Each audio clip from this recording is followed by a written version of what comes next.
Hey everybody, Frugal Brando here, and I hope you all are being smart with your money.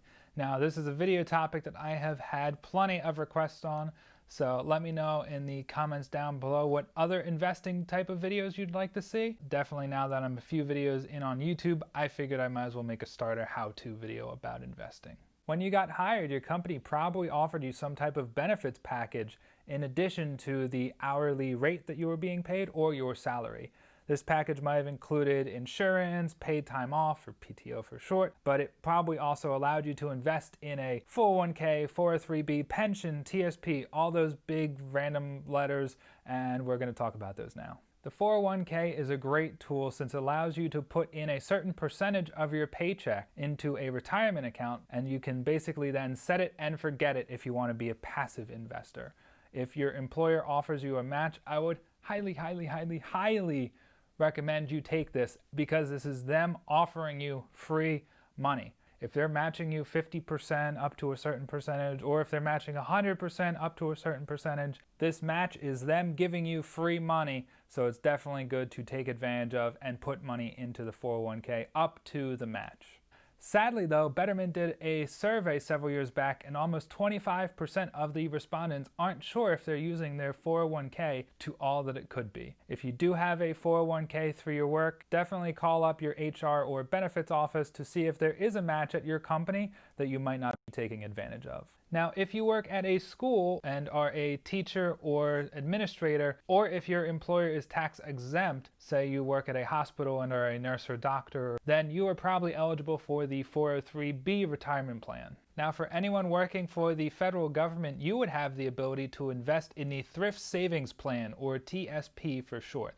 This, once again, is very similar to the 401k and 403b. However, they have huge advantages since they are federally run.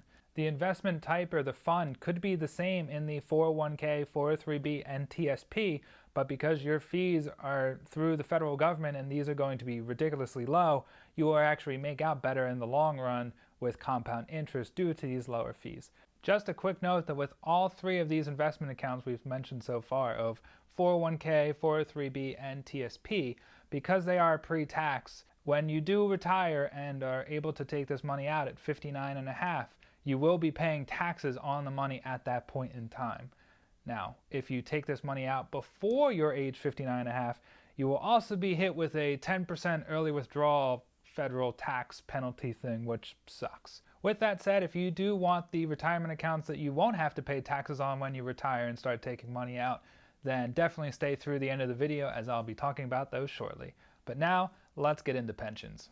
Pensions used to be quite popular for a lot of companies. However, a few decades ago, the pension started to dwindle out of the private companies since it was cheaper for them to switch to the 401k platform, and it also was a lot better for the company to not have the massive debt of a pension on the financial security of the company. Even though pensions aren't as popular as they used to be in the private sector, they are still being used if you are in government, union, or in the public system as well. For example, any teachers, once again, who are watching this and are in the state of Pennsylvania, they would have access to the public school employee retirement system, which is a pension that should have been set up right when they started working. So for example, let's say you worked in a plumbers union for 40 years and had amassed a giant pension and retirement that you put through there. And after you decided to retire, you were getting $2,000 a month. Well, let's sadly say that something financially wrong happened with the pension. They may have to reallocate funds and do different things, and now instead of getting $2,000 a month,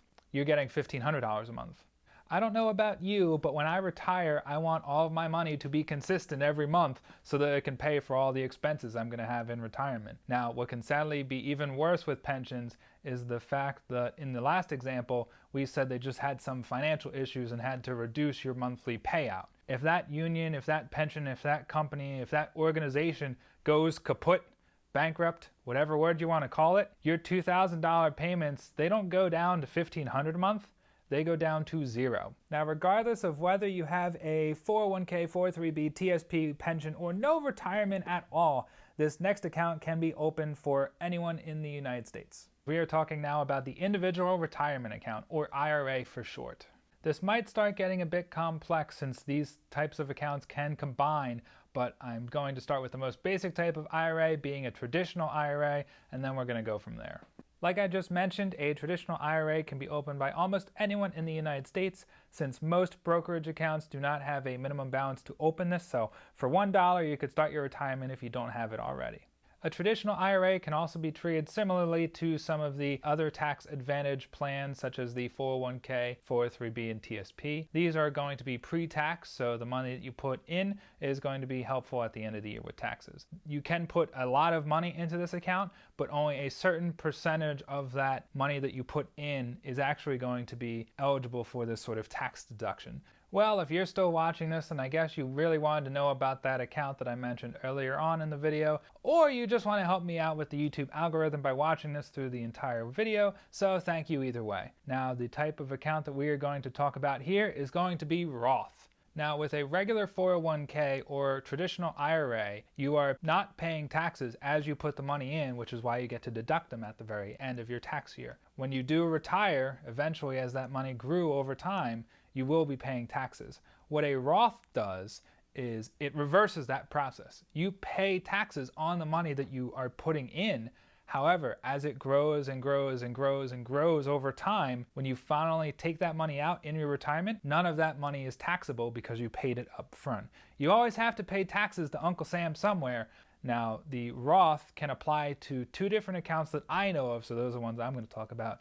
A Roth 401k and a Roth IRA. You may have the option in your retirement account to switch from a regular 401k to a Roth 401k.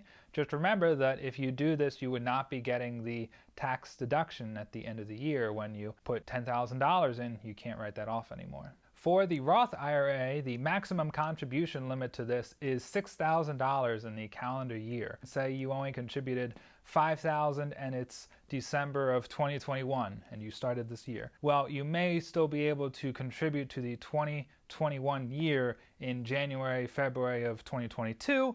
It all just depends on when you file taxes and the deadline ends. I believe the deadline ends always on tax day of April 15th. Funny enough, the day I bought my house. Housing videos coming soon, so definitely subscribe if you want to see those. Now, along with the $6,000 annual contribution limit to the Roth IRA, there is also an income limit. So for single tax filers, you need to be making less than $125,000 a year. And for married filing jointly, you need to be making less than $198,000 a year. If you think about having $1 million, which is that favorite retirement number that people love to throw around, but if you have $1 million in a 401k that you haven't paid taxes on yet, or $1 million in a Roth IRA that you have paid taxes on, well, I'd probably rather the Roth IRA because less taxes is always better.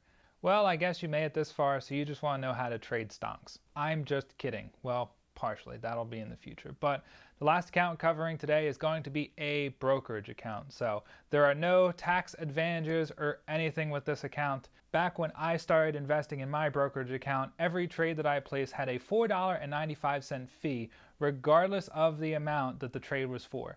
So if I bought $100 worth of shares for a company, I had a $4.95 fee. If I bought $5,000 worth of shares for that same company, I had a $4.95 fee.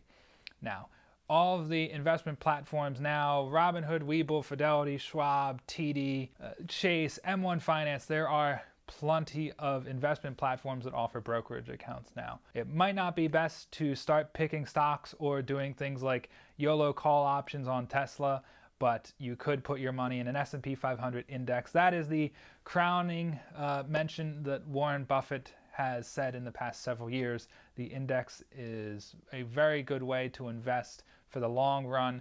You can also do short-term trades and different things like that, but we are talking just about the accounts, not so much the funds here in this video. If anything of what I said sounded confusing, definitely let me know in the comments below so I can start prioritizing my next videos on credit cards, savings, investing, debt, all the fun sorts of things that I'm doing. But I guess I get to start doing that outro stuff now. So that's it, everyone. That wraps it up for this video. Thank you so much for watching until the end. Please give me one of these buttons if you think that you can give me one of these buttons. And if you do have to give me one of these, I'll accept that too. The thing's going to be here. That's the easy button to subscribe. I know how to do that fancy YouTuber stuff now. So until the next video, be smart with your money.